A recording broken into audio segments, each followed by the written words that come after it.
उसको बता, मार क्यों बोलना है कि देखो मैं नरेंद्र मोदी, मैं खड़ा हूं तुम्हारा बाप, और नहीं तो 56 इंच का सीना झूठ मूठ का ना दिखाए। ये वक्त आ गया है दिखाने का। अगर हम लोग से सहयोग चाहिए तो हम लोग को गन ना दे, हम लोग डंटा और भाला लेके चढ़ के मुआ देंगे, करेजवा में घोंप देंगे उसको, उन आतंकवादी को पटक पटक के फाड़ देंगे। हम क्षत्रियों को आदेश खाली कर दे, तलवार से काट देंगे पाकिस्तान में घुस के। जितना हमारा खूनों में उबाल है, जिस तरीके से हमारी पालन पोषण हुआ है, देश के प्रति वफादारी सिखाया गया है। समझ लीजिए कि हम लोग बिहार से हैं, बिहारियों में इतना दम होता है ना कि हम लोग को लाठी से मार के मुआ देते हैं, और ज्यादा होगा तो वो गमछा रखते हैं, गमछिया से नरेटिया से कस कस के मुआ देंगे, साले को बता देते हैं। और आपने मारा 28, आपको मारेंगे 28,000, तब जाके शांति मिलेगा। कि उस पर किसी भी कीमत परमाणु बम छोड़ दो, ना बांस रहेगा ना बांसुरी बजेगा। मौत, अगर आप मुझे मारोगे तो मैं मारूंगा, आप हमारी निंदा करोगे तब भी मैं मारूंगा। हमारे देश में तो हम लोग उस कौम से और उस समाज से आते हैं कि पाकिस्तान के मारने के लिए तोप और बारूद की जरूरत नहीं, तलवार से काट देंगे। कि मुंह तोड़ जवाब दे, मौत का बदला मौत होनी चाहिए। अगर आपके परिवार का कोई भी सदस्य, हमारा हिंदुस्तान पूरा परिवार है, आप तुम्हारा तो परवरिश ही हुआ धोखा देने के लिए, तुम पे इसीलिए तो भरोसा नहीं हम लोग करते हैं। जब जब तुम पे भरोसा किया गया तब तब तुमने छलने का काम किया है कि वो हिंदुस्तानी है, वो हिंदू है, और उसकी पत्नी के सामने किसी का हत्या कर देना, ये कितना दर्दनाक हो सकता है। ऐसा नहीं, एक व्यक्ति ने कलाम भी पढ़ा, कहा कि नहीं मुझे भरोसा नहीं तो पैंट खोल कर दिखाओ, फिर उसकी खतना नहीं हुई थी, फिर उसको गोली मार दिया। तो आप कल्पना कर सकते हैं कि बीबी के सामने एक पति को नंगा कर करके मारा है। ये बिल्कुल घर में घुस के मारा जाए, डायरेक्ट मिसाइल बम मार दिया जाए, ना बांस रहेगा ना बांसुरी बजेगा। उन कुत्तों को बेरहमी की तरह मारा जाए, खदेड़ खदेड़ के मारा जाए, जिस तरीके से हो मारा जाए। मारना जरूरी है, उसको बिना मारे छोड़ना नहीं है। उसने मारा है हमारे निहत्थे भाइयों को, हम उसको चैलेंज करके मारेंगे, तब हमारी मर्दानगी होगी। अभी देश में एक बहुत ही बड़ी घटना, दुखद घटना हुई है। हमारे देश में जम्मू एंड कश्मीर में पहलगांव में आतंकियों ने हमला किया है। कैसे देखते हैं इस घटना को आप? मैं आपको बता देना चाहता हूं, मैं तो कहना चाहता हूं आपके चैनल के माध्यम से कि उस पर किसी भी कीमत परमाणु बम छोड़ दो, ना बांस रहेगा ना बांसुरी बजेगा।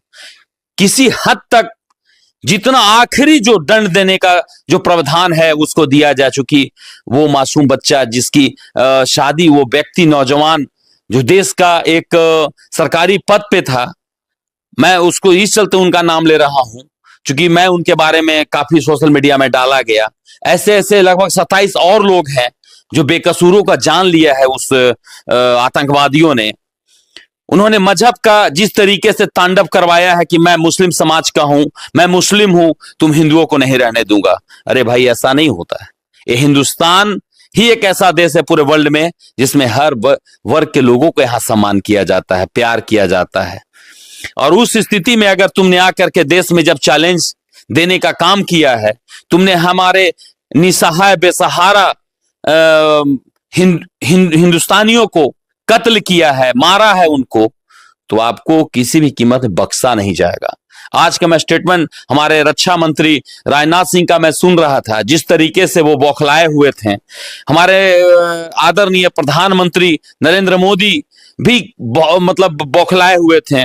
हमारे गृह मंत्री अमित शाह भी काफी इस पे एकदम गुस्सा जाहिर कर रहे थे। तो सभी जितने भी हमारे देश के स्तंभ हैं, इसका कड़ा निंदा तो कर ही रहे हैं, हम लोग निंदा कर रहे हैं, लेकिन वो उसका आप ध्यान रखिए कि हमारे सैनिक में इतने दम है कि जब पाकिस्तान में घुस करके अपने सैनिक को ले आ सकते हैं, तो उसका तो अब पाकिस्तान की खैरियत नहीं है। पानी बंद कर दिया गया है, अनाज बंद हो जाएगी, जो व्यवस्था मिल रहा था आपका गुल हो जाएगा, फिर आपको समझ में आएगा। और आपने मारा 28, आपको मारेंगे 28,000, तब जाके शांति मिलेगा। मैं अपील करना चाहता हूं हमारे भारत सरकार से कि मुंह तोड़ जवाब दे, मौत का बदला मौत होनी चाहिए। अगर आपके परिवार का कोई भी सदस्य, हमारा हिंदुस्तान पूरा परिवार है, आपके परिवार को सदस्य को मारेगा तो उसको छोड़ना नहीं है। मौत, अगर आप मुझे मारोगे तो मैं मारूंगा, आप हमारी निंदा करोगे तब भी मैं मारूंगा। हमारे देश में ऐसे भी विचार के लोग हैं कि आप अगर उनकी बुराई भी कर देंगे तो आपको नहीं छोड़ेंगे। अब ये तो उसने हत्या किया है। तो आपको मैं बता देना चाहता हूं, हिंदुस्तान जितना प्यार करता है उतना नफरत भी करता है। आप देखिएगा आने वाला समय आपको 2-4-5 दिनों में एक एक नक्सलियों को ढेर कर देगा।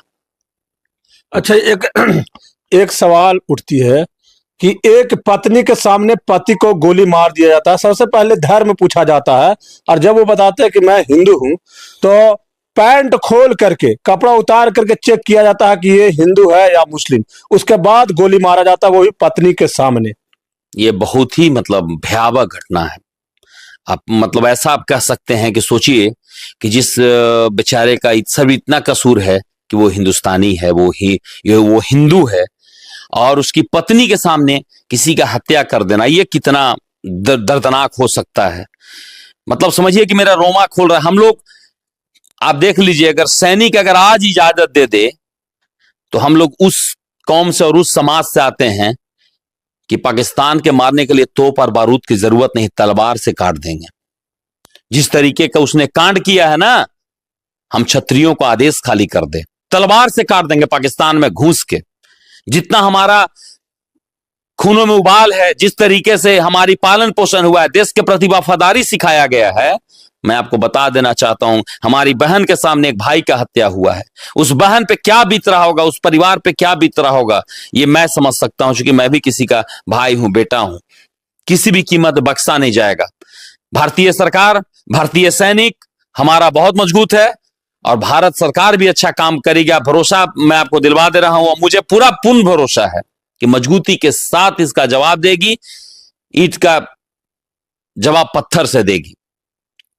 ये वहां पे आतंकवादी जब गोली मार रहे थे तो पत्नी बोली कि मुझे भी मार दो, तो वो बोला, आतंकवादी बोलता है कि नहीं, तुम्हें गोली नहीं मारूंगा, तुम्हें इसलिए जिंदा छोड़ रहा हूं ताकि तुम मोदी को जाके बता सको कि मैंने गोली मारा है। जाकर मोदी को बता दो। अरे तुम मोदी को क्या बताना चाह रहे थे कायर?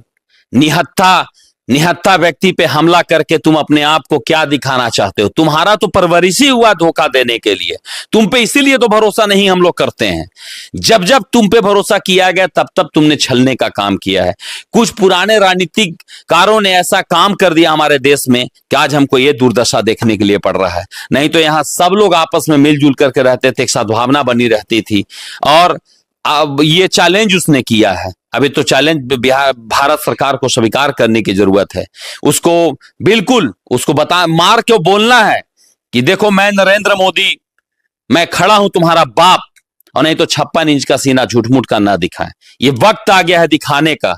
अगर किसी घर परिवार, किसी पे आक्रमण हो, किसी को मान सम्मान गिरवाया गया है, किसी को हत्या कर दिया गया है, सोचिए बिलखता हुआ परिवार जब हम लोग देख रहे हैं सोशल मीडिया पर, चैनल पर सभी लोग पे दिखा रहा है, सभी चीजों पे गजब, मतलब मेरी आंख में आंसू आ जाता है। मैं एकदम कल्पना नहीं कर पाता हूं। मैं भावुक व्यक्ति हूं, लेकिन स्वाभिमानी के साथ साथ मैं समझता हूं किसी का दुख दर्द के भावनाओं को भी मैं समझता हूं। आप एकदम जान लीजिए कि ये नरेंद्र मोदी के लिए चैलेंज की बात है, और भारत सरकार के लिए चैलेंज की बात है, हम युवाओं के लिए चैलेंज की बात है।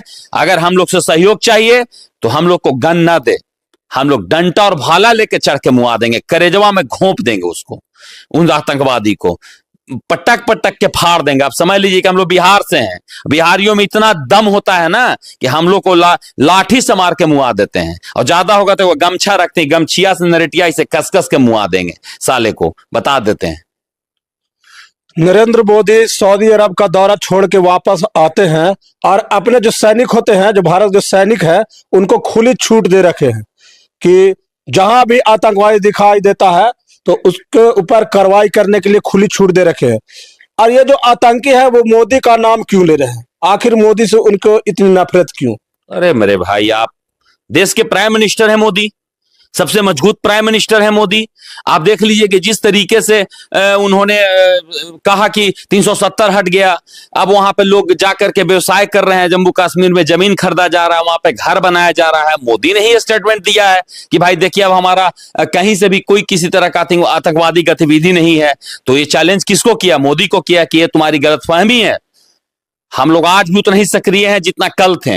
हाँ, हमला करने कुछ दिन पर लगभग 14 में 14-15 इधर लगभग 20 इधर 25वां चल रहा है। लगभग 7-8 वर्षों में थोड़ी सी शांति देश में बनी थी, लेकिन फिर जो 28 व्यक्ति को हत्या करके उसने चैलेंज किया है, तो चैलेंज को स्वीकार करेगी भारत सरकार।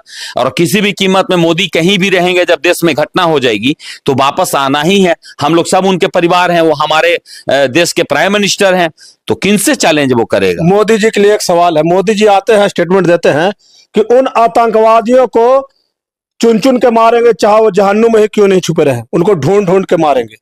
क्या आपको लगता है कि मोदी जी इतनी बड़ी कड़ी एक्शन लेंगे और जो देशवासी जो उन पर उम्मीद रखे हैं, उनके उम्मीद और भरोसे पर खरे उतरेंगे? बिल्कुल बिल्कुल खरे उतरेंगे।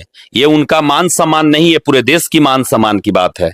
आप समझ लीजिए कि ये घर परिवार में बात विवाद हो जाता है तो आदमी कुछ भी करने के लिए उतारू हो जाता है, वो तो देश की बात है। और मोदी का पूरा देश ये परिवार है। मोदी ना अपने बीवी बाल बच्चे के लिए जीते हैं, मोदी ना ये किसी तरह का देखिए, मैं किसी पार्टी विशेष में हूं, इसके बावजूद भी उसका ही चलते प्रशंसा करता हूं। कुछ व्यक्ति ने बहुत कुछ त्याग किया है देश के लिए। उनका ना बीवी है, ना बाल है, ना बच्चा है, ना किसी तरह का कोई परिवार से ताल्लुक रखते हैं। वो व्यक्ति सिर्फ और सिर्फ इस भारत देश के लिए जीते हैं। तो उस व्यक्ति के लिए बड़ा चैलेंज है, वो स्वीकार करेंगे। वो अपने सैनिकों को खुद खुला क्यों नहीं छोड़ेंगे? आप हमारे परिवार को निहत्ते परिवार को जान मार दीजिएगा, और हम परिवार को कहेंगे कि नहीं एकदम ये परमिशन लो। अब वो बदल गया है, बदलता भारत है। किसी भी कीमत में उनको खदेड़ खदेड़ के मारा जाएगा, और जहां भी होंगे वहां मारा जाएगा।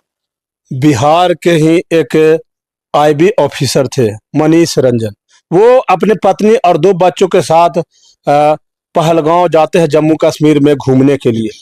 आखिर उनकी क्या गलती थी कि आतंकवादी उनको गोली से छलनी छलनी कर देता? अरे इसमें गलती क्या है? एक ही सवाल आप कर रहे हैं। जब बात हुई आतंकवादियों ने मारा, तो उसमें किसी को पूछ के नहीं मार रहा था, कोई राज नहीं पूछ रहा था, कोई धर्म नहीं पूछ रहा था, कोई जात नहीं पूछ रहा था, सिर्फ ये पूछ रहा था हिंदू हो या मुस्लिम।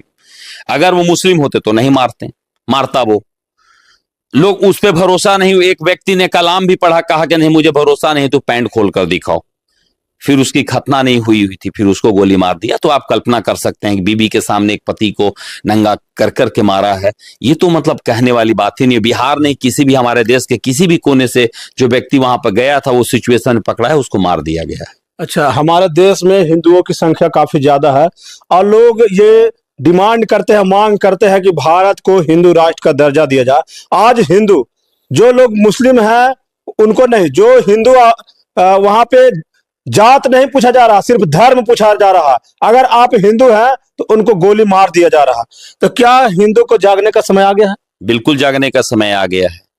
आप यहाँ बने हुए बौद्धिस्ट, आप बने हुए हैं क्रिश्चियन, आप बने हुए हैं क्षत्रिय, आप बने हुए हैं यादव, आप बने हुए हैं चमार, आप ये रविदास, सॉरी इसको शब्दों को मैं वापस लेता हूं, रविदास बने हुए हैं, आप बने हुए भूमिहार बने हुए हैं, आप भूइया बने हुए हैं, मांझी बने हुए हैं। आप सब अपने में ये बटे हुए हैं। ये मैसेज जाता है बाहर में। एक कहावत भी आता है, जब तक बटेंगे तब तक कटेंगे। जब तक बटेंगे तब तक कटेंगे, ये कहावत हमारे योगी आदित्यनाथ ने कहा है। लेकिन मैं आपको बता देना चाहता हूं कि हम सब जिस तरीके से इस हिंदुस्तान में प्यारे सद्भाव से, अपने तरीके से, अपनापन से एक अपनी ये दिखाते थे कि हिंदुस्तान हर रंगों का देश है, इसमें सभी समाज वर्गों के लोग रहते हैं। लेकिन जिस तरीके से सोशल मीडिया एक्टिविटीज बढ़ी है, लोगों ने जय भीम जय मीम में फंस गया, लोगों को जय श्री राम में उलझा दिया, हर तरीके को तबके में बांट दिया गया ताकि हिंदुस्तान कभी हिंदू राष्ट्र नहीं बन सके। तो आपको पहले एक हिंदुस्तानी बनना है, एक हिंदू बनना है, सबको एक होकर के चलना है, तब तो चीजें मजबूत होगा। आप अपने में बटे हुए हैं, कैसे मजबूत होगा? और भी दूसरा कौम में देख लीजिए कि जिस तरीके से एक दूसरे को समर्थन लोग करता है, उसमें किसी तरह का कोई बातचीत नहीं होती है। सिर्फ और सिर्फ ये बात होती है कि हमारे मजहब पर जो ऐसा करेगा हम उसके साथ ऐसा करेंगे। इन सब चीजों पर ध्यान देने की जरूरत है। एक अंतिम सवाल है कि इस घटना का मुंह तोड़ जवाब और बदला कैसे लिया जाना चाहिए? बिल्कुल घर में घुस के मारा जाए, डायरेक्ट मिसाइल बम मार दिया जाए, ना बांस रहेगा ना बांसुरी बजेगा। उन कुत्तों को बेरहमी की तरह मारा जाए, खदेड़ खदेड़ के मारा जाए, जिस तरीके से हो मारा जाए। मारना जरूरी है, उसको बिना मारे छोड़ना नहीं है। ये मेरा संदेश है। उसने मारा है हमारे निहत्थे भाइयों को, हम उसको चैलेंज करके मारेंगे, तब हमारी मर्दानगी होगी। चलिए देखिए, हमारे साथ रामाधार सिंह जी मौजूद थे और ये जो दुखद घटना घटी है, आतंकियों ने हमारे देश में घुस करके और निहत्थे लोगों की हत्या की है धर्म पूछ करके। तो जितने भी बिहार के साथ साथ पूरे देश में लोग जात पात की राजनीति करते हैं या लोग अपना जात बताते हैं कि हम फलानवा है, हम फलानवा जात के आते हैं, हम फलानवा जात के आते हैं, आप लोग जात पात करना छोड़ दें और हिंदू राष्ट्र की जो आप लोग मांग करते हैं, तो आप लोग एकता बनाइए।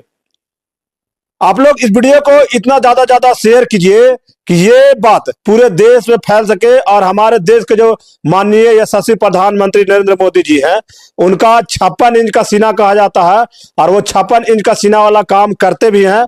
और इस मुद्दे पे भी देखना है कि वो अपने 56 इंच का सीना वाला काम करते हैं या नहीं। आप लोग इस वीडियो को ज्यादा शेयर कीजिएगा। बहुत बहुत धन्यवाद। जय हिंद।